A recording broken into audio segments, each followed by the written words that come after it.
in demonstrating during the national anthem to protect the rights of Black and brown people also led to his ostracization in the NFL, when he is widely recognized as one of the best competitors and in the prime of his career.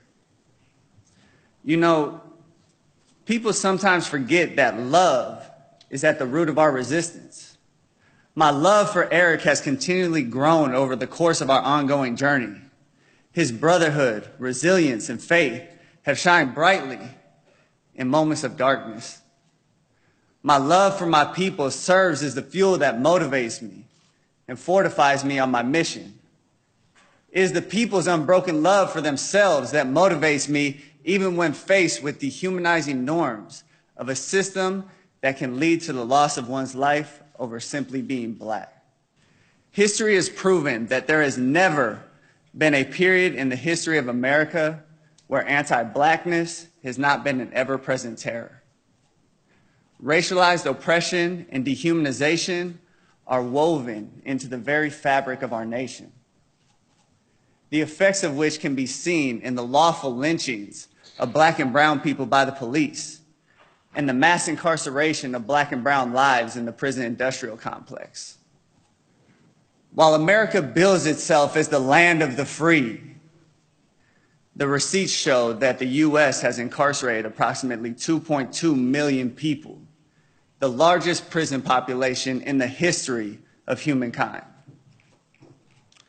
As police officers continue to terrorize Black and brown communities, abusing their power and then hiding behind their blue wall of silence, the laws that allow them to kill us with virtual impunity, I have realized that our love, that sometimes manifests itself as Black rage, is a beautiful form of defiance against a system that seeks to suppress our humanity, a system that wants us to hate ourselves.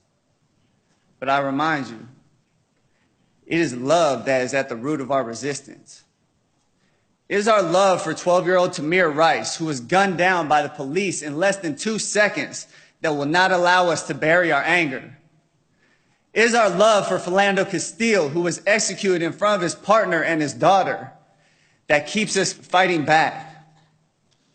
It is our love for Stephon Clark, who was lynched in his grandma's backyard, that will not allow us to stop until we liberate our people.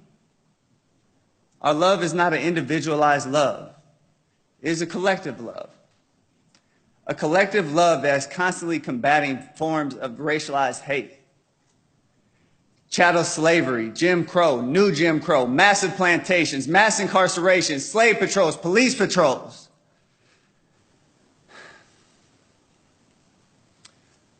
We as a collective, since the colonization of the Americas, have been combating collective forms of systemic racialized hate and oppression. But I am hopeful. I am inspired. This is why we have to protest. This is why we are so passionate. We protest because we love ourselves and we love our people. It was James Baldwin who said, "To be Black in America and to be relatively conscious is to be in a rage almost all the time." My question is, why aren't all people? How can you stand for the national anthem of a nation that preaches and propagates freedom and justice for all, that is so unjust to so many of the people living there? How can you not be in a rage when you know that you are always at risk of death in the streets or enslavement in the prison system? How can you willingly be blind to the truth of systemic racialized injustice? When Malcolm X said, "I'm for truth, no matter who tells it. I'm for justice, no matter who it's for or against. I'm a human being first and foremost. And as such, I'm for whoever and whatever benefits humanity as a whole." I took that to heart. While taking a knee is a physical display that challenges the merits of who is excluded from the notion of freedom, liberty, and justice for all, the protest is also rooted in a convergence of my moralistic beliefs and my love for the people. Seeking the truth, finding the truth, telling the truth, and living the truth has been and always will be what guides my actions. For as long as I have a beating heart, I will continue to work on this path on behalf of the people. Again, love is at the root of our resistance. Last, but certainly not least, I would like to thank Amnesty International for the Ambassador of Conscience Award.